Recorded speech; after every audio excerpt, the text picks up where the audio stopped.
धन्यवाद सभापती महोदय.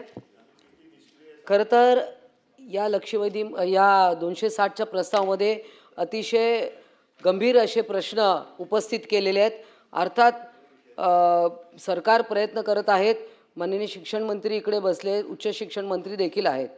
खरं म्हणजे महाराष्ट्र शासनाने शिक्षक भरती आणि शिक्षक मंजुरीच्या निकषांमध्ये महत्त्वपूर्ण बदल केलेले आहेत आणि त्यामध्ये नव्या निकषानुसार उमेदवारांची शैक्षणिक पात्रते 90% गुण तर मुलाखतीच्या वेळा 10% गुण हे मला असं वाटतं स्वागतार्ह आहे. कारण मुलाखती दरम्यान अनेक मॅनिप्युलेशन्स होत होते, ते आता कमी होतील अशी आपण आशा धरूया.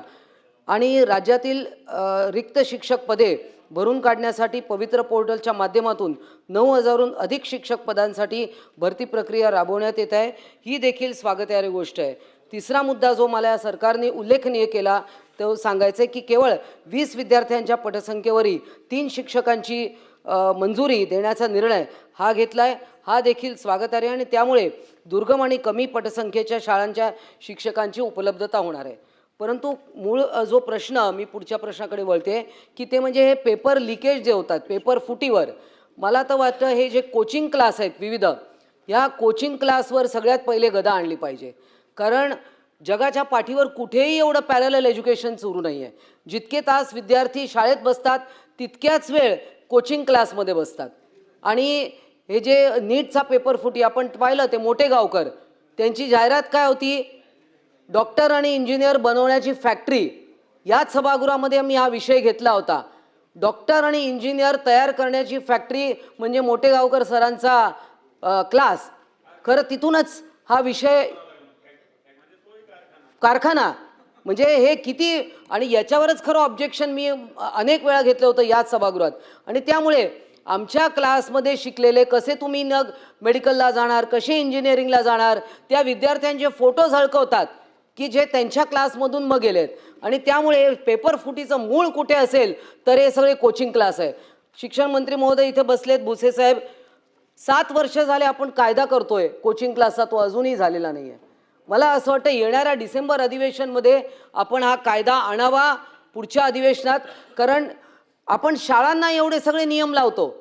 प्लेग्राऊंड पाहिजे, मग फायर सिस्टीम पाहिजे, पाणी पाहिजे, त्याच्यानंतर शौचालय पाहिजे. परंतु कोचिंग क्लासला कुठलेच नियम नाही. एखाद्या रूममध्ये 50 विद्यार्थी कोंबायचे, जे शाळेत धड त्यांना समजत नाही ते इकडे समजून सांगायचं. आणि ते शिक्षक शिकवणारच सांगतात संध्याकाळी या क्लासला जॉईन कर आणि त्या क्लासला. सभापती महोदय, मी 33 वर्ष शिक्षण क्षेत्रात राहिली आहे. विद्यार्थी पहिले कोचिंग क्लासला ॲडमिशन घेतात आणि नंतर कॉलेजला ॲडमिशन घेतात. आणि मग आम्हाला सांगतात की नाही मॅडम मला ह्या बॅचला ॲडमिशन देऊ नका, तिथे द्या. पहिले ॲडमिशन कोचिंग क्लास आणि नंतर कॉलेजची ॲडमिशन घेतात. त्यामुळे हा सगळा शिक्षणाचा बट्ट्याबोळ असा शब्द चुकीचा ठरणार नाही, हा याच्यामुळे झालेला आहे. दुसरा विषय प्ले स्कूलपासून चालू होतो. आज जे प्ले स्कूलवरही गाईडलाईन्स आहे कोणालाच माहीत नाही. कोणी उठून घरामध्ये एखादं प्ले स्कूल चालू करत आहे, कोणी पाळणाघर चालू करत आहे, त्याला नियम नाही. तिकडे काय शिकवलं जातं आहे, कोण बघतं आहे, तिकडे दार बंद करून ती कोण सुपरवायझर असते ती निघून जाते. परवा एका मुलाने दुसऱ्या मुलाचा 25 वेळा चावा घेतला. एका 3 वर्षाच्या पोराने दुसऱ्या मुलाचा. का तर ती बाई दरवाजा बंद करून निघून गेली होती पाळण्याघरातली. अशी परिस्थिती आहे. त्यामुळे घरोघरी हे जे पेव फुटलं आहे हे पहिले बंद केलं पाहिजे. त्याचे नियम गाईडलाईन्स आणले पाहिजे. हे अत्यंत महत्त्वाचा मुद्दा आहे. सभापती महोदय, एक महत्त्वाचा मुद्दा मी कारण भुसे साहेब इकडे बसलेले आहेत. कस्तुरबा गांधी बालिका विद्यालय हा विषय आपल्याकडे बरेचदा आलेला आहे. या 90 शिक्षिका आहेत. तर यांना मानव विकास योजनांच्या जे निकष आहेत त्याप्रमाणे यांच्या नियुक्त्या झाल्या. या जवळजवळ 20-20 वर्ष काम करत आहेत. आता ती योजना बंद झाली. यांना पगार कोण देत होतं तर नियोजन विभाग पगार देत होतं. आता असं ठरलं की हे सगळं शालेय शिक्षणमध्ये त्यांना करायचं. मुलांचं समायोजन झालं आहे पण या 90 शिक्षिका ज्या आहेत एक तर त्यांना 23,500 पगार फक्त मिळत होता, मानधन त्याला आपण म्हणूया.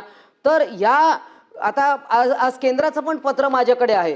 केंद्राने राज्य शासनाला क्लिअर कट लिहिलेलं आहे की या शिक्षिकांचं पण समायोजन करा. या 90 शिक्षिका आहेत आणि यांचं समायोजन राहिलं आहे म्हणजे विद्यार्थ्यांचं समायोजन झालं परंतु शिक्षकांचं झालं नाही. हा विषय कस्तुरबा गांधी बालिका विद्यालय याबद्दल धन्यवाद सभापती महोदय.